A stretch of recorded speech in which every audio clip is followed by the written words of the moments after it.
শওকাত ও তো পাগলা, ওর জন্য তো তৃণমূলটা শেষ হয়ে যাবে। শওকাত মোল্লাকে যে টিকিট দেয়, কিন্তু তৃণমূলের কাছ থেকে মুসলমানরা সরে যাবে যাবে যাবে। ফুরফুরার পিসাবরা ভিখারির বাচ্চা বলেছে, ভিখারি বলেছে। শওকাত মোল্লা আমাকে বলছে ক্যানিংয়ে দাঁড়াতে।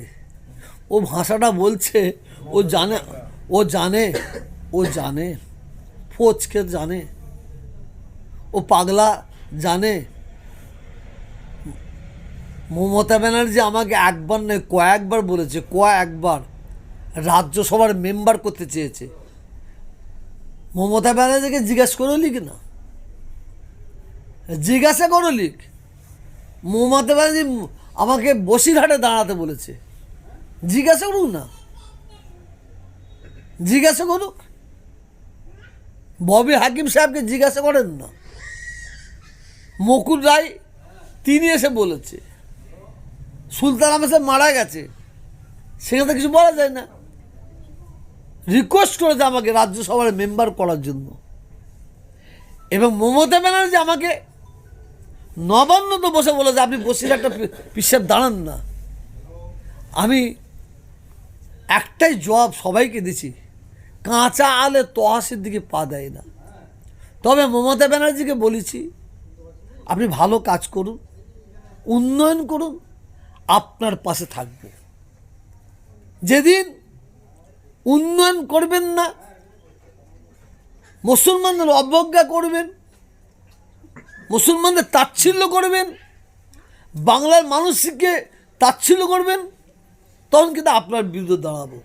আমি তহা সিদ্দিকী সিপিএম বিরোধী নয়, যদি কেউ ভাবে ভুল ভাববে। আমি কংগ্রেস বিরোধী নয়, আমি তৃণমূল বিরোধী নয়, যদি কেউ ভাবে ভুল ভাববে। আমি অন্যায়ের বিরুদ্ধে, আমি অন্যায়ের বিরোধী, আমি ন্যায়ের পক্ষে। আর শওকাত ও তো পাগলা, ওর জন্য তো তৃণমূলটা শেষ হয়ে যাবে। শুধু ভাঙড় আর ক্যানিং নেই, ওর জন্য বাংলার তৃণমূল তো বহুত ক্ষতি হয়ে যাবে। ও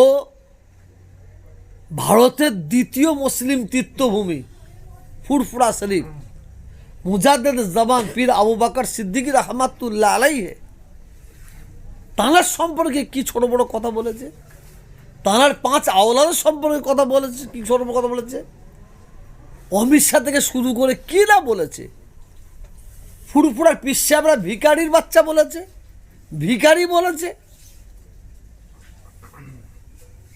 আজকে ক্যানিং মানুষ, ভাঙড়ের মানুষ তো জব দেবি, কিন্তু কোটি কোটি কোটি কোটি ফুরফুরাসের ভক্তরা সারা বাংলায় তারা তাকিয়ে আছে শওকাত মোল্লাকে মমতা ব্যানার্জি টিকিট দেয় কি না।